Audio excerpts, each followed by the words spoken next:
Hi friends, কেমন আছো তোমরা? আমি ভালো আছি। এই দেখো, আজকে আবার একটা রান্নার ভিডিও নিয়ে তোমাদের কাছে চলে এলাম।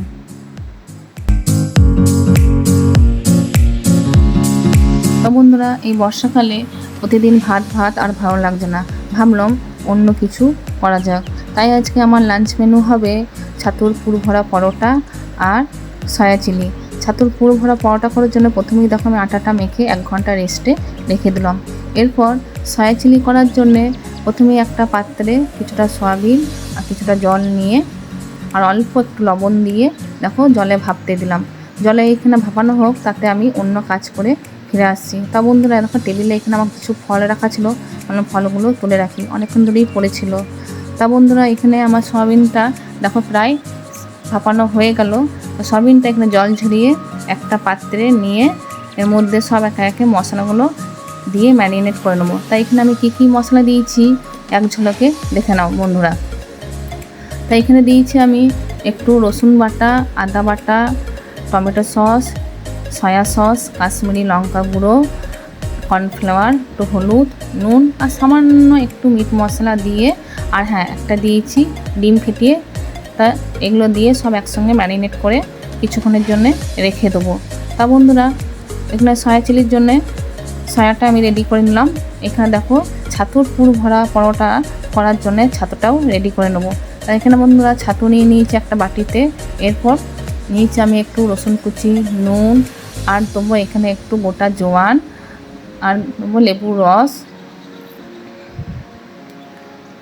একটু ধনে পাতা, কাঁচা লঙ্কা আর একটু আচার।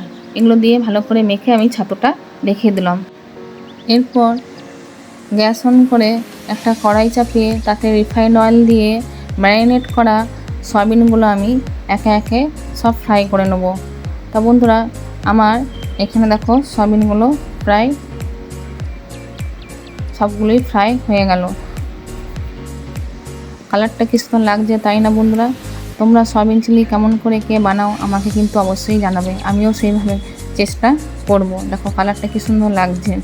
তা বন্ধুরা, ওই তেলেই আমি একে একে গ্রেট করে রাখা পেঁয়াজ, রসুন, আদা, টমেটো আর লঙ্কা সব ভালো করে ভেজে দেবো। ভাজা হতে হতে তার মধ্যে একটু নুন দিয়ে কিউব করে কাটা পেঁয়াজ আর ক্যাপসিকাম দিয়ে একটু হালকা করে ভেজে তার মধ্যে চিলি সস, কাশ্মীরি লঙ্কা গুঁড়ো আর মিট মশলা জলে গুলে রেখেছিলাম সেইটা দিয়ে ভালো করে একটু নেড়ে চেড়ে তার মধ্যে টমেটো সস আর সয়া সস নিয়ে ভালো করে মশলাটা কষিয়ে নেবো যতক্ষণ না তেল ছাড়ছে। মশলাটা ভালো করে কষানো হয়ে গেলে এরপর সয়াবিনগুলো দিয়ে ভালো করে নেড়ে ছেড়ে হালকা সামান্য জল দিয়ে কিছুক্ষণ ফুটিয়ে নেব। তা বন্ধুরা, এটা হোক ততক্ষণ আমি আটাটা যেটা মেখে রেখেছিলাম, তা চলো লিচিগুলো কেটে ছাতুর পুর ভরে রেডি করে নিই। তা বন্ধুরা, এরকম আমি লিচিগুলো প্রায় কাটা হয়ে গেল। আমার সঙ্গে আমার ছেলেও চলে এসছে করতে, ও সব কিছুতেই করবে, আমার সঙ্গে রুটি বেলবে, রান্না করবে, করবে। দেখো ছাতুর পুর ভরছে আমার সঙ্গে। তা বন্ধুরা, এইভাবে আমি সমস্ত ছাতুর পুর ভরে দেখো ভরে নেব। তো বন্ধুরা, আমি ছাতুর পুর ভরে ফিরে আসছি, আমার সঙ্গে কন্টিনিউ করে যাচ্ছে।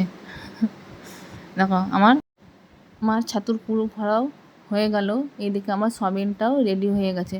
তা সয়াবিনটা নামানোর সময় আমি একটু কাসুরি মেথি ছড়িয়ে নামিয়ে দেবো যাতে একটু সেন্টটা ভালো ওঠে।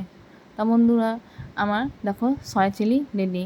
তা কেমন লাগলো তোমার সয়া চিলির রেসিপিটা অবশ্যই জানাবে, আর কেমনভাবে বানাও সেটাও জানাবে, তাহলে আমিও সেইভাবে চেষ্টা করব। দেখো কালারটা কি সুন্দর এসছে, তাই না?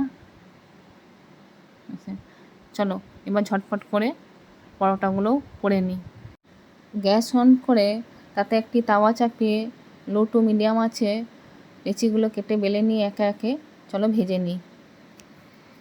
তো বন্ধুরা, পরোটাগুলো দেখো এপিট ওপিট করে হালকা ভেজে নিয়ে তাতে আর সামান্য তেল ব্রাশ করে দেখো আমি ছাতুর পরোটাগুলো করে নেবো এইভাবে। একে একে চলো সব পরোটাগুলো ভেজে নিই। তা বন্ধুরা, আজকে আমার রান্নার ভিডিওটা তোমাদের কেমন লাগলো তা অবশ্যই আমাকে জানাবে। হ্যাঁ, আর কেমন করে তোমরা ছাতুর পরোটা বানাও সেটাও আমাকে লিখে জানাবে, আমি সেইভাবে চেষ্টা করব। তো বন্ধুরা, নেক্সট ভিডিওতে তোমাদের সঙ্গে আবার দেখা হচ্ছে। ততক্ষণ যেন থ্যাংক ইউ, টাটা।